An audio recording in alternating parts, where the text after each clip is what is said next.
So today we begin with the natural law, the first theory of jurisprudence, that is the natural law theory. The characteristics or the features of this particular theory, from the name itself we know that it has to do something with the nature. So here the argument was man is a part of nature, and if he has to be governed, then he has to be governed by some part of nature.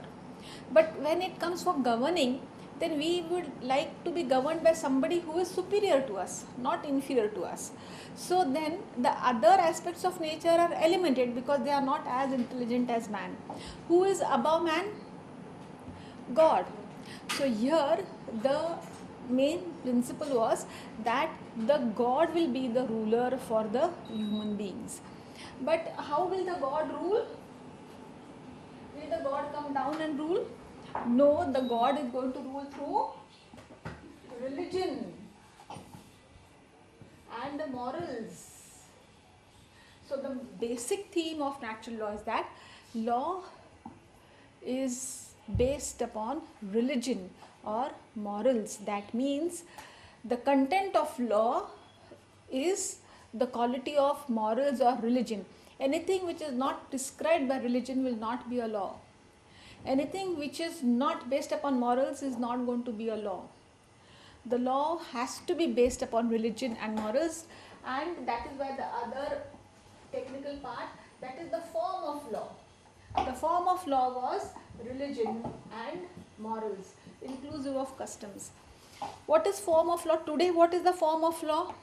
It is legislation or precedent or delegated legislation. But here the form of law was religion. So there was no separate entity or identity to law. Whatever the religion stated was considered to be law. What was moral was considered to be law. So we say that the form of law was religion or morals. Then this theory believes in absolute concepts. Absolutism. This is the high level mark of natural law theory, that it believes in absolutism. Absolute concepts. Absolute concepts means what? The concept of, say, justice. Then the concept of justice was absolute.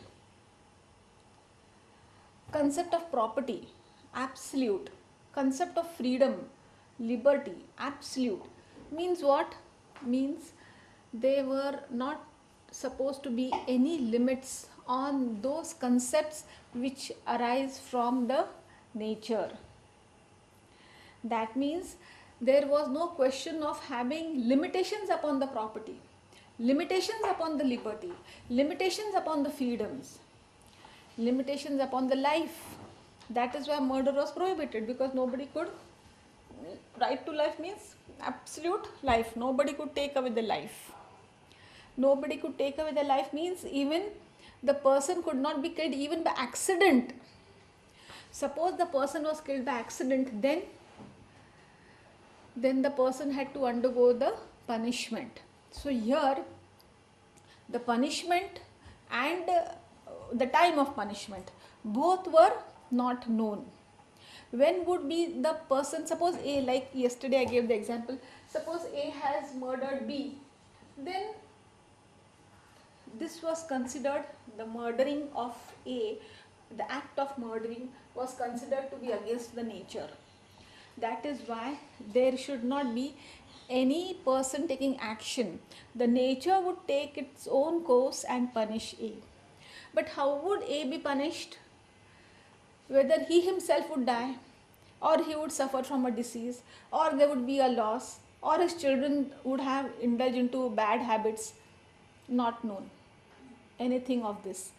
When today he commits murder, then he would be punished when after week, month, year, not known. So whether he is punished now or later on, we don't know. This birth, next birth, we don't know. But this was sure that he would be punished. Somewhere, sometimes he would be punished. This was the theme of natural law. So here the nature of punishment was not known. The time of punishment was not known, but it was sure that he would be punished. Today also we follow this, no? We say, no, जो जैसा करेगा वैसा भरेगा. It is based on this particular aspect. So here the concepts were absolute. Justice, it was not relative. Absolute, full justice, full freedoms. So the concepts were absolute. There was supposed to be no limitation, because limitations means, who would put limitation? Somebody, that is the law, that means the ruler. But here there was no question of ruler, because the ruler was the law, and it was only through religion, and no religion would empower another person to take away certain right or property of another person. So concepts are absolute. Then the law prevailed in the odd form. This is must. The law prevailed in the odd form. Odd form. Odd form means, odd is more idealistic. When you say you ought to study, means what? According to the principles of nature, a student ought to study now. A person ought to speak truth, means he should speak truth. So the law also prevailed in the ought form, means one ought to speak the truth, one ought not to commit theft, murder, whatever, one ought not to commit trespass of another property. It prevailed in the ought form. That means we have a standard of behavior which has been prescribed to us. Not following. We have a standard of behavior. No. When it comes to others, we easily say that no, this should not happen. This should not happen. This ought not to happen. When we tell others, it is like that. But here it was law itself that it prevailed in the ought form. For everybody, it prevailed in the ought form. Why? Because it was morals and religion. It prevailed in the ought form.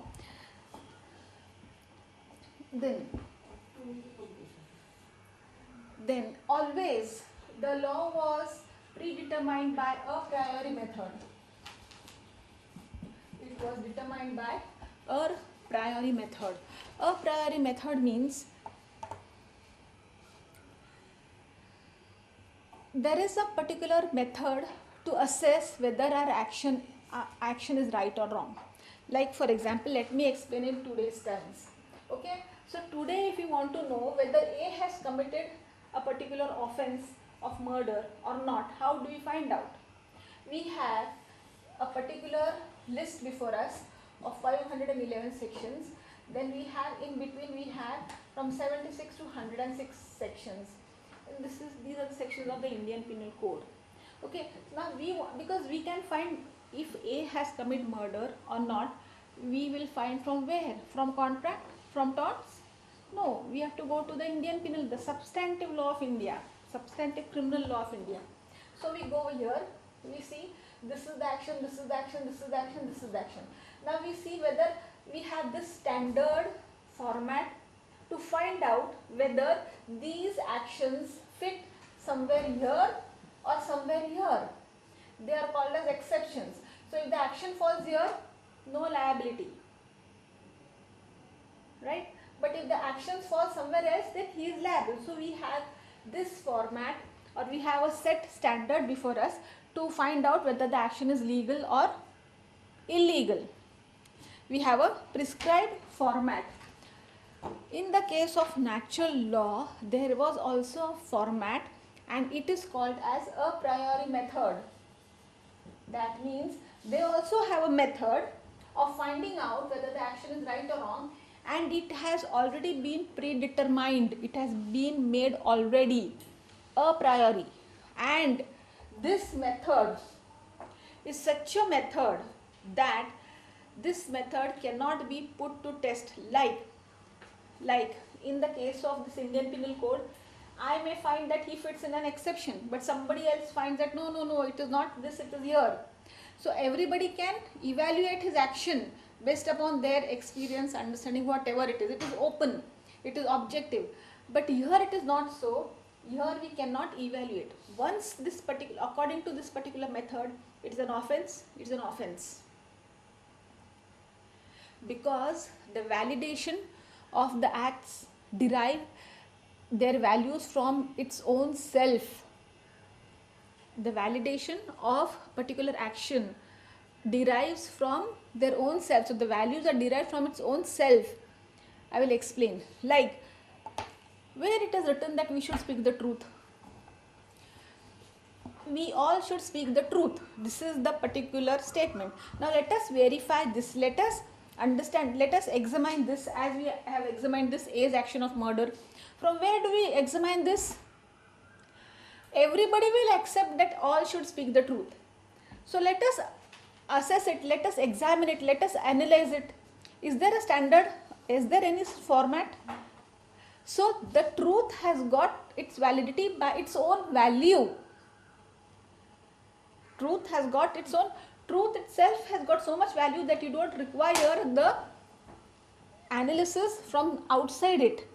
This is called as a priori method. This method cannot be externally analyzed or reasoned or argued. It is nothing new. You remember your childhood days. Your grandmother used to tell you, do this. Don't ask why, do it. A priori method. Not to ask, not to analyze. 7 rounds around the fire. Marriage. Why? Summer, let's have it round the fountain. No, fire. 7 only. Can you analyze it? Is there any objective standard to analyze it, to examine it? The values are preset. The values are validated according to their own values, the ideas, the concepts. This is a priori method, and natural law is based upon this. Means we should not commit murder. Now what is the rationale behind it? But no, we should not commit murder, theft, this, that. Even self-defense was not allowed. If you read the criminal history of criminal law, even self-defense was not allowed, in the sense that suppose the object moved, in Nigam it is very nicely given in. If an object moved, then that, and suppose a person died, that means a rolling stone fell down and killed a person, that stone also was punished.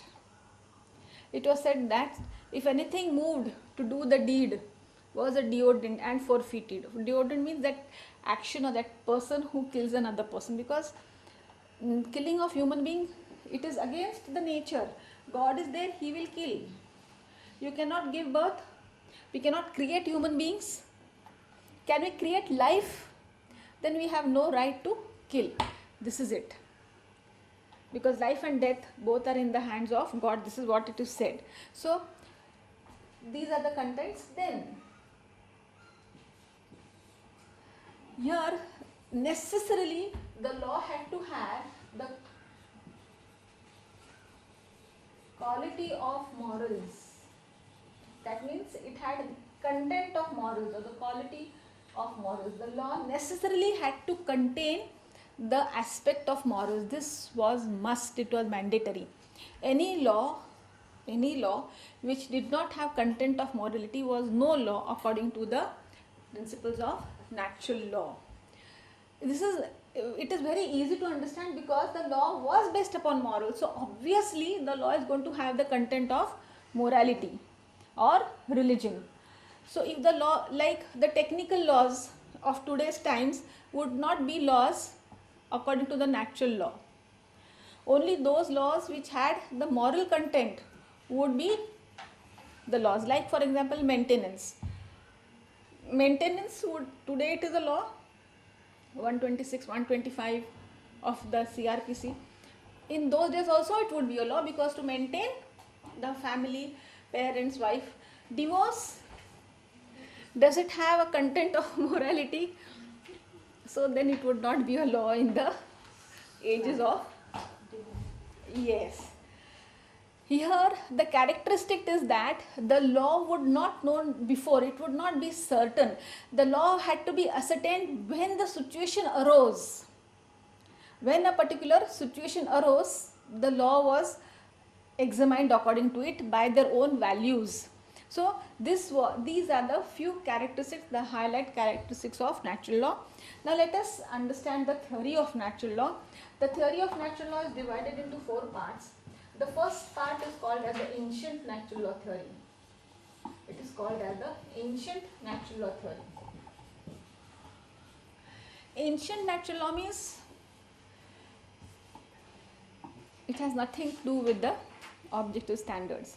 Ancient natural law. So the propounders over here, Socrates, Plato and Aristotle. More or less all of them have the same common theme. Socrates, a very great philosopher, very difficult to find demerits of his values. He says every man possesses the concept of reason. He says this is very peculiar characteristic of every human being. It is only a human being will have this characteristic of reason. Reason will not be available in those parts of nature which are below the level of mankind. So every action is based upon reason. According to Socrates, every action is based upon reason. This reason gives him direction or gives him insight. Gives him insight. Insight to know what is good and what is bad for him.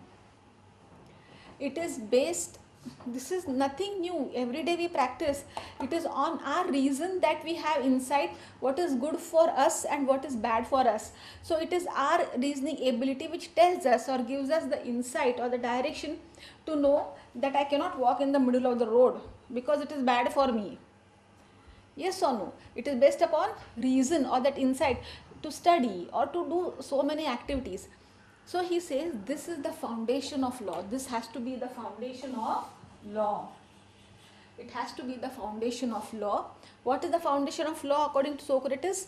Reason or insight.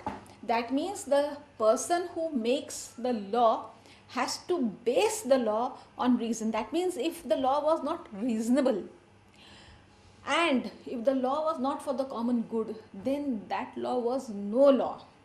Again, a priori method. Again, ought form. You will find all these characteristics in the other. So it is in ought form that one ought to do what is reasonable. One ought to do what is reasonable, or one ought to do what is good for him based upon the reason. So to put it in Socrates' words, the goodness and the badness of actions were determined by the reason or the insight of a human being. This is what he says. Then he says that the insight, then he says that there may be a positive law. There may be a positive law. But the basis of positive law also should be reason or insight. Now, when we speak about natural law, the natural law comes from within, from the nature, from within. We are natural human beings. So, the law which control, reason is where? It is outside or it is inside? Morals are where? So, it comes from within.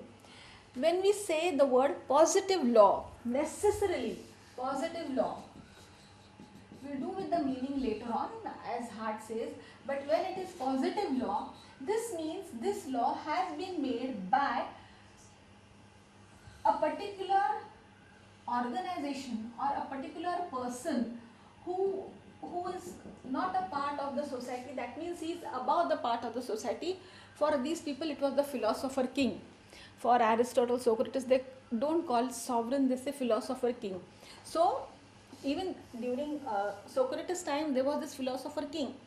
So this philosopher king, when he makes a law, it is called as the positive law. Why? Because it is not coming from within. But when he makes a law which is going to be applicable to the entire society, then it is must, it is mandatory, absolutely must that this should be based upon the reason and the insight which directs him to do good for everybody. It is must for him. For every positive law, he says, it should be based upon the reason. But suppose, because he being the philosopher king, but suppose the law is not based upon the reason, so there is a gap. between the reason and the insight and the positive law. So there is a gap between the natural law. This is called as the natural law, isn't it? This is the natural law. So if there is a gap between the natural law and the positive law, then Socrates says the positive law has to prevail. Socrates says the positive law has to prevail. If there is, I will explain, if there is a contradiction between the positive law and the natural law, then the positive law has to prevail. The reason is this, that the content, the essential content of moral law is what? Of natural law is what? The morals. The essential content of natural law is what? Morals. So, because the natural law has got a content of moral laws, it is prescribed by the morals that the authority has to be respected and obeyed. It is the content of the law. No law will be a natural law if it does not have the content of morality.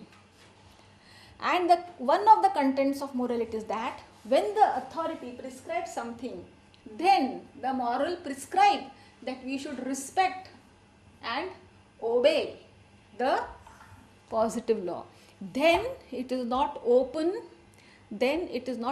for the subjects to argue and disobey the authority. Very firm. Socrates was very firm. He says principles of natural law should not be followed for disobedience, because then the content of moral law has failed. Moral law, if we are moral, then we will not see the mistake of our superior.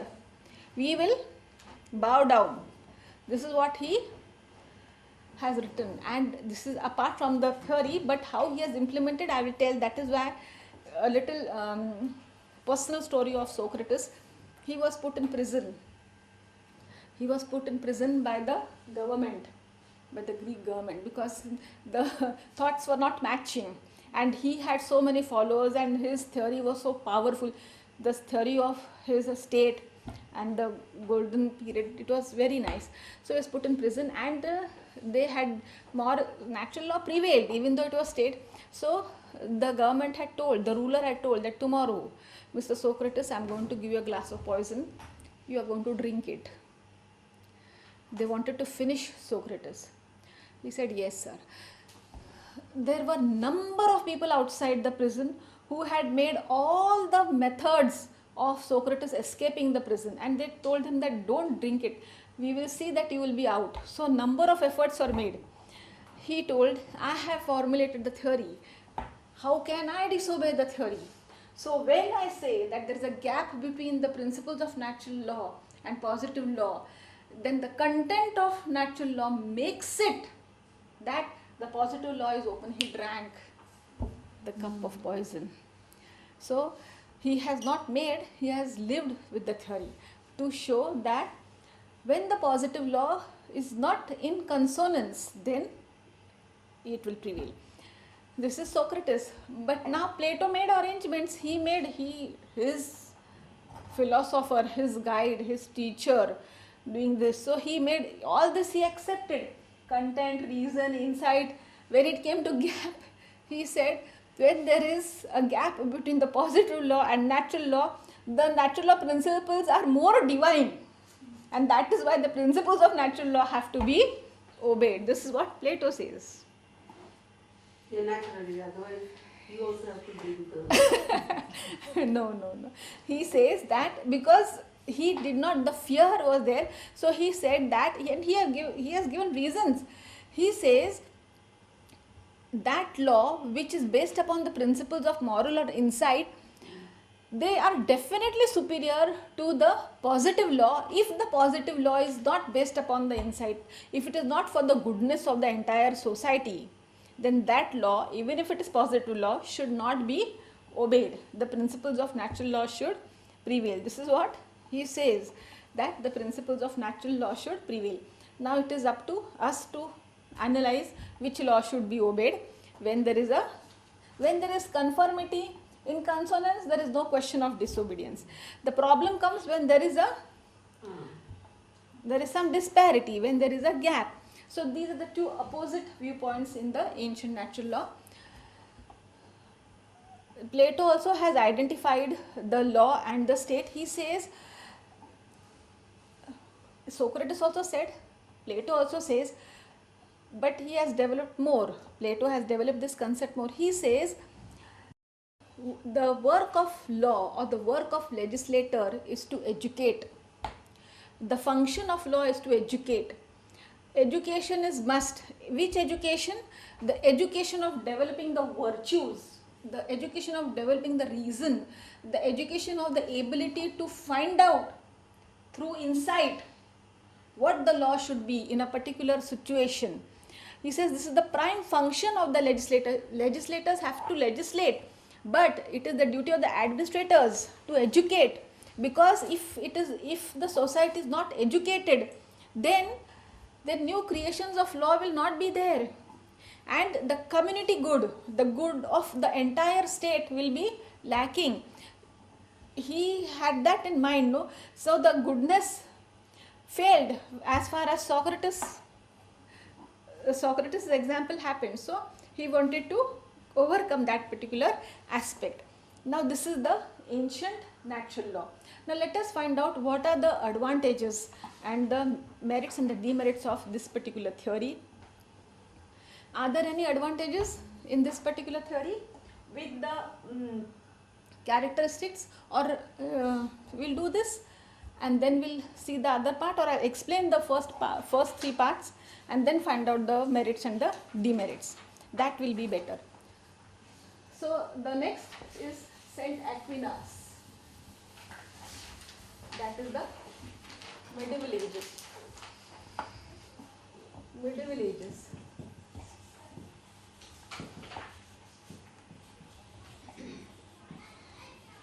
The ancient period is also called as the Dark Ages. Why dark? Because there was confusion.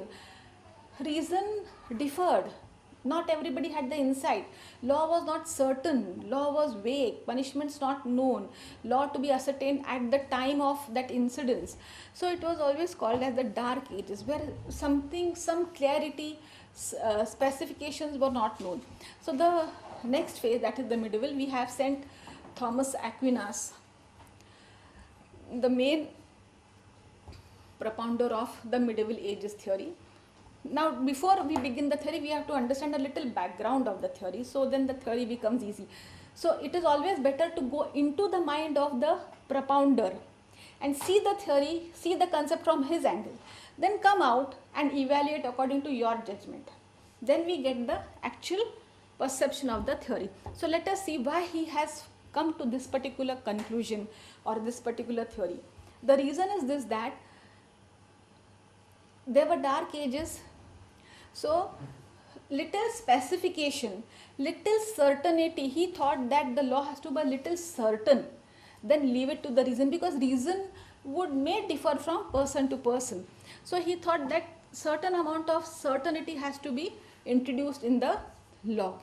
This is the first. And the second and the most, even more important than the first, is that there was during those ages a little conflict between the sovereign and the church. This is in England, in the European countries. So the sovereign and the church, so there was a little disparity between them, because the law, the highlight of natural law theory is that the law prevails in the form of religion. So now if it is religion, who is in a better position? So then the church was becoming a little powerful. The sovereign was losing its sovereignty to the extent of making the laws or interpreting the laws, especially interpreting the laws. So Saint Aquinas thought to settle the situation. He himself was a pope. So he was from the church. Saint Aquinas, no? St. Saint. So he wanted to settle, and that is why he has tilted the balance towards the church. And there were instances of how the sovereigns were a little tyrannical, and they thought that if it is church, then this despotism, dictatorship would be avoided if their hands are little pressed down by the law which is prescribed by the church.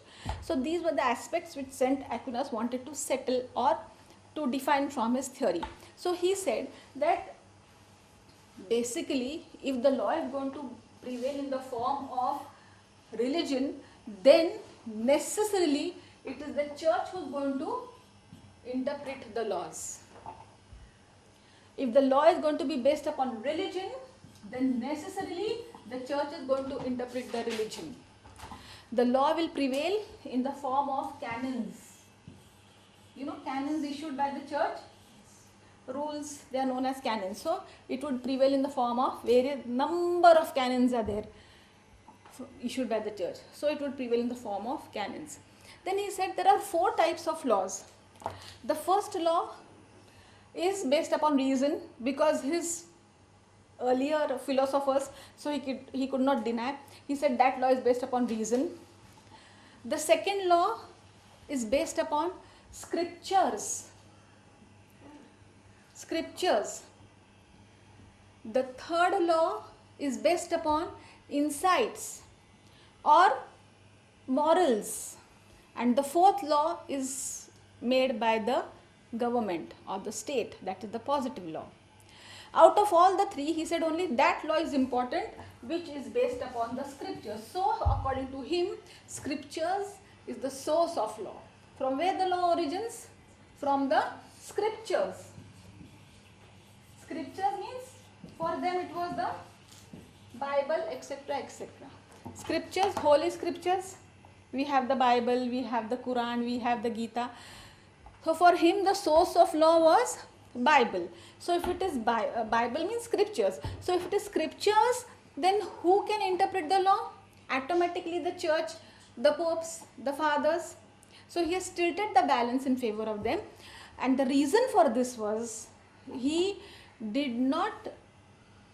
was not sure about the dictators. He was not sure about the rulers, because there were some rulers who were despotic.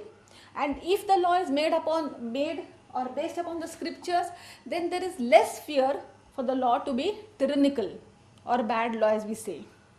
Isn't it? It is but obvious, because scriptures would never give a bad law. So he wanted to see that the goodness, as Plato said, the goodness of the society or the community prevails through the scriptures, interpretation of the holy books, the scriptures. This is what St. Aquinas wanted to do. For him, scriptures were the source of law. He said there is no difference. Why there is no difference? Because the scriptures are necessarily based upon the reason or the insight of good people. So there should not be any difference. And secondly, the scriptures are certain, are specific. So person knows at least beforehand that this is wrong, this is right. He doesn't have to wait for the situation to arise. So he wanted to bring a little certainty. So this is what St. Aquinas of medieval ages say. Then we go to the Renaissance.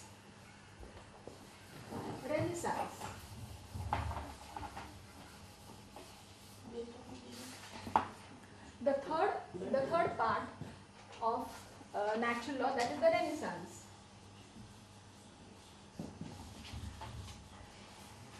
Renaissance. From the dark ages, there was a little light in the medieval ages, and now there is more light on the concept of law. Renaissance, something new coming up. What happened was, simultaneously, when the Renaissance theory was coming up, simultaneously there was development in the other studies of law. So science was developing very slowly, a little by little, the theory of evolution. So that impact was somewhere there. So we have the Renaissance theory of natural law. We have 3 people over here. The first one is the Hobbes.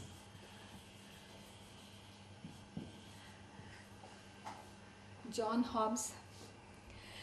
The Renaissance period is marked with the theories of contract. They are also known as the social contract theories.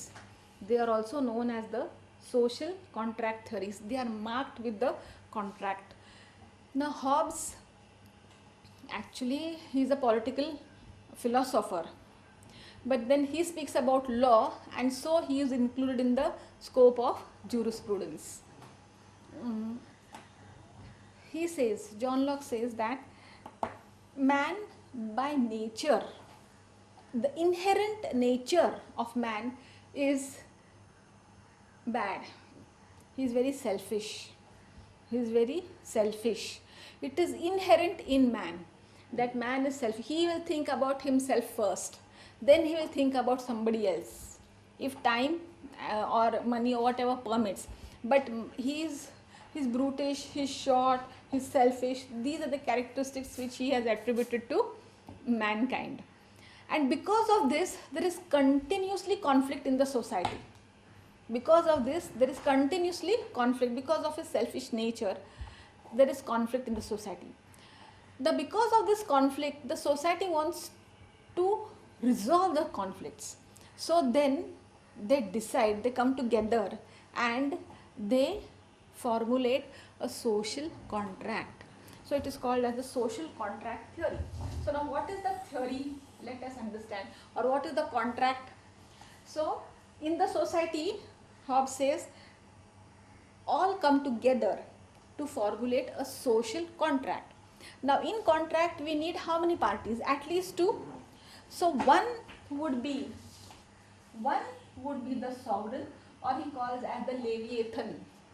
He calls as the Leviathan, or the sovereign. He is called as the who is the sovereign? What is the meaning of sovereign? Every time we'll use the meaning, use the word sovereign. Sovereign means, this is the state. State means the legal concept of state, and not the terror states of India. The state, nation. So when we say that a particular person is sovereign, then what is the meaning of this sovereignty? This means this person's authority, legal authority, cannot be challenged within the state and also outside the state. This is the meaning of sovereign. His authority cannot be challenged from within the state as well as outside the state. So before say 1947, suppose a particular, yes, his authority could be challenged by outside the state. Nobody would accept his whatever action or what, because we were not sovereign. We were under the rule of somebody else. So we got sovereignty after we got the independence. So this is the meaning of sovereign, whose sovereignty cannot be. Then you have de facto, de jure, but that will not. Otherwise, I'll take a lecture on sovereignty only. But this is the meaning of sovereignty. So this part is sovereign. Then he says you choose anyhow, by royal blood, by blue blood, by hereditary. So there is one sovereign, and generally it is by royal blood only. So there is a sovereign. The other part of the state is the individuals, are the subjects. So now by royal blood there is a sovereign or a Leviathan, and these are the subjects. Now these are the two parties of the contract, of the social contract. Now what is the contract? In contract we have to give and we have to take. So giving part for the subjects was this, that they had to, the word is surrender, they had to surrender all their rights. The contract was this, that the subjects had to surrender all their rights. So all these rights were surrendered to the Leviathan. All the rights are surrendered to the Leviathan. Now what happens when the right is surrendered? See, we have rights over here, rights, freedom, liberty, so and so. And this is the power. When the right is surrendered to another person, it becomes his power. When we have surrendered our right to somebody else, then that means we have given him power to control us as far as that right is concerned. This is how the exchange takes place, from right to power. Followed? If you have not surrendered your right, then you accept that he has got no power to control you.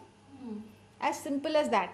So when all the rights are surrendered to the sovereign, he gets power. And the part of the contract, the other part, what should he do? He should look after all the subjects. That means he should administer, he should protect them from external aggression, crime. This is the part, which is the duty which he has to perform. So he has got power and he will utilize that power for the goodness of the society. They have given their rights, and what they get? They get, yes, security and protection.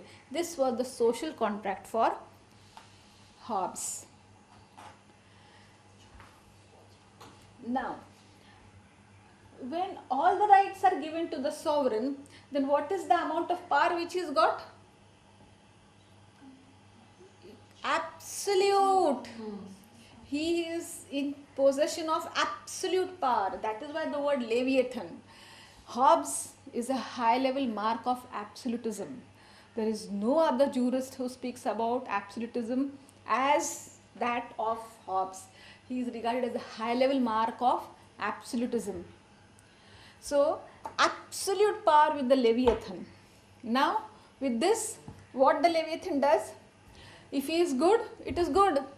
If he is a tyrant, he is a despotic ruler, then the subjects suffer. Then in this situation, what is to be done? Was asked to Hobbes.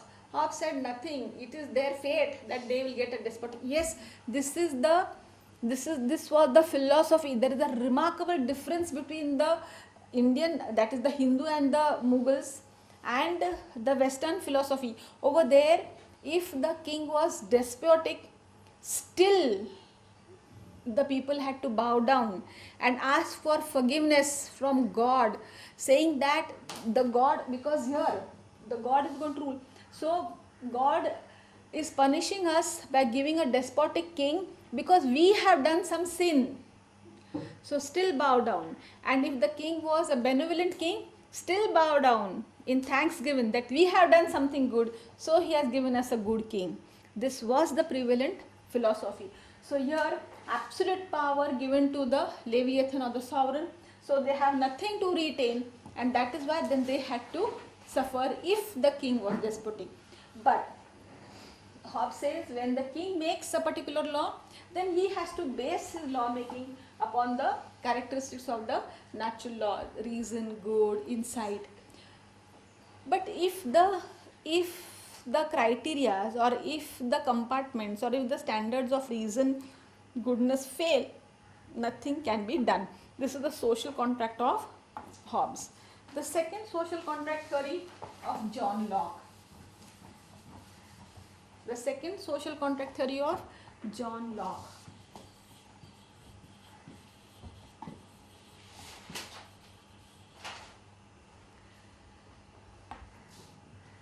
For him, John Locke, Hobbes high level mark for absolutism, John Locke high level mark for liberty. John Locke and James Stuart Mill, high level mark for liberty. Nobody speaks about liberty as these two people, John Stuart Mill and John Locke, both John. So John Locke says, his social contract theory, he says there are two contracts. He says there are two contracts. The first contract is between the sovereign and the subjects to make a contract. So they make the first contract that we are the two parties of the contract. This was stated in the first contract. So the first contract is the parties of the contract. The second contract was this, that same like Locke's, the rights, because how will he rule if he doesn't have the power? And from where, if he has power to punish somebody, then only we can say that he can rule. But to punish somebody means he has to forgo the liberty, like the criminals. They have forgone the liberty, freedom, and that is the state has got power over them to keep them in a particular prison. So naturally power you have to derive. So this also, for his sovereign also power is required. So again the rights are transferred to the sovereign. However, John Locke says not all rights are transferred. All rights should be transferred except three. And which are the three rights which the subjects have to keep them with themselves? They are the right of life, the right of liberty, and the right of property. Except these three rights, transfer all the rights to the sovereign. So now what happens to the sovereign's power? It is little limited as compared to the Hobbes' Leviathan. Right? Yes. Now, if the king is benevolent, no problem. But if the king is despotic, if the sovereign is despotic, then Locke says, don't wait, you have the right of liberty. Pull him down. Set up a different king. Because you have the right of liberty with yours. Not even so much liberty has to be gone to the sovereign. High level mark of individualistic. His theory is very individualistic because he was a staunch believer of individual liberty. John Locke. He has written essays on liberty itself. John Stuart Mill on liberty itself, and Wolfenden Committee report. Wolfenden Committee report, when there was a problem in England, criminal law, principles of criminal law and jurisprudence, law and morality. So the report of the committee, the conclusions of the committee are based upon the principles of John Stuart Mill and some elements of liberty from John Locke at that time. So this is the social contract of John Locke, wherein some part of the liberty, some part of the rights are retained by the individuals themselves and the rest are surrendered. The rest are surrendered. Okay. The third over here is Rousseau. The third one is Rousseau.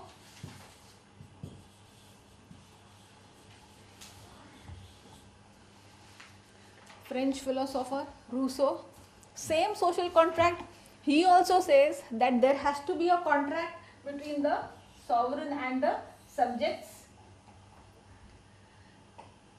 and two parties, sovereign and subjects, and the contract has to be entered into. So what are the parts of the contract? What has to be given and what has to be done? He uses different terms. Rousseau says all the subjects have to surrender their will. What is this? Will. All the subjects have to surrender their wills to the sovereign. So the sovereign is in possession of all the individual wills. All the individuals are surrendering their wills and all the wills are coming to the sovereign. So he is in possession of all the wills. So now what he has? Collective wills. Wills of all the individuals, he is in possession of the collective wills. He calls this will as the general will. It is called as the general will. All the individuals will put together will become a general will. So he is in possession, the sovereign is in possession of the general will, and the sovereign necessarily, mandatorily has to govern according to the general will. So general will becomes the limitation upon the sovereign's power. He has to govern in accordance with the general will. And the people have no problem in obeying the general will. Why? Because it is their own individual will. It is their own individual will. So they should not have a problem of obeying the sovereign. And the demarcation of the sovereign's power is he has to govern in accordance with the general will. Is it like democracy? Yes. Is it like? No, democracy is based upon this. Okay. So this is the social contract theory of Rousseau. So we have Hobbes, we have Locke, and we have Rousseau. So this is the Renaissance period. Now we will come to the merits and the demerits of natural law theory. So what are the merits and what are the demerits of the natural law theory? Every theory is going to have merits and every theory is going to have demerits. We have to see what overweighs. If the merits overweigh, then the theory is meritorious. If the demerits overweigh, then the theory is futile. And we also have to see the application of the theory, whether this theory, even though it is ancient, even though it is medieval, even though it is Renaissance, whether it is applicable in today's time or no. So, what are the merits? The first merit is this, that the concepts of any legal system, the concept of rights, the concept of natural rights, the origin of the concept of natural right comes from where? From the natural law theory. So whether it is human rights or whether it is the constitution law, we have the fundamental rights. We don't call it, we call it, but the concept to have a chapter of fundamental rights is coming from where? From the principles of natural law theory. So the basic concept of right, the basic concept of freedoms, the basic concept of liberty is coming from where? From here. Then it is said that the law should have moral content, and it is necessarily an advantage. The law, this puts a limitation upon the legislators' dictatorship when we say that the law should have a moral content. So he cannot make a despotic law, or he cannot make unfair law. So the concepts of fair, just and fair, they come from where? From natural law, because law has to be based upon reason. Socrates says, Plato says, it has to be based upon reason. So we have the concept of reasonableness in our law. The law has to be reasonable or unreasonable. How many cases can we cite where the Supreme Court has said the law is unreasonable? N number of cases we can cite. Yes or no? Because there has to be a reasonable, fair, just the principle, 12 principles of equity, property laws, equity, 12 principles, we have no 12 maxims of equity. So 12 maxims of equity are based on what? Yes, concept of justice. Concept of justice is foundation of every legal system. Every objective, the first, the fundamental, the prime, the most important objective of any law and every law is to attain justice. And from where does the concept of justice come from? Because it is within, we want justice to be done. It is not because of a particular statute says, it is our consciousness which tells us. We are happy when the offender is punished. We are happy when a particular person, the victim, has been given some compensation, or the right person has won the case. Is it or is it not? So it is coming from where? Not because we study law, it is the consciousness. So the element of justice is coming from here, which is the foundation of every legal system. Many more, but these are highlights. Demerits. What are the disadvantages of the natural law? The first and the foremost is that the law has got no entity of its own self. It is mixed and mingled with morals and religion. So separate entity of law is not there. It is being confused with religion and morality. So there is no separation between is and ought, between morals and law. Then the other is that the law should prevail in the ought form. This is a little too demanding. It is too idealistic. The law should prevail in the is form, not the ought form. One ought to do this. One ought. Suppose it fails, then the most severe criticism of criminal law is that it is not definite, it is not precise, it is not specific, and it is vague and ambiguous. There is a lot of ambiguity which is prevailing in the natural law, because we cannot understand what the law is really. Because morals may differ, religion may differ, though the content will be the more or less the same, but still. So there is a lot of confusion in to ascertain the law. To know the law, in this part the confusion prevails. It is not defined, it is not precise, and the system of analysis is absent in the natural law theory. We cannot analyze, why the truth should gain, why there should be justice. Can we analyze this? It is from within. So from what is from within, it cannot be open to scientific analysis. So this is another criticism. But anyway, the merits outweigh the demerits, and that is why the theory is meritorious. Now the application of the natural law theory, where it is applied or how it can be applied, or it is only a theory as it is said by so many authors and so many professors. it is the most applied theory in all the legal systems. Because every legal system is based upon the concept of justice. The foundation of legal system is based upon the principles of natural law. Then, like I said, the concept of fairness, reasonability. Yes, why is it that when there is breach of contract, the other party has to pay the compensation? From where is this concept coming from? Law of contract will speak about the compensation, but it will not give you the reasons for the compensation. The reasons for the compensation or the concept is coming from natural law. Principles of administrative law, rule against bias, right to be heard. They are known as the natural law principles, the natural law rights which the constitution and so many human rights and the human conventions and the declarations speak about. They are all based on what? From the principles of natural law. Morals. Every law has to have a moral content, is again based upon the principles of natural law. Case laws. Can you find out any case law which is where the Supreme Court has said or decide the case upon this? Maneka Gandhi. Yes, very good. Maneka Gandhi, wherein they said that the law should not be unreasonable. Reasoned decision. So, reasoned decision coming from where? In the Indian Penal Code also, n number, all the principles are based, most of them are based upon the principles of natural law.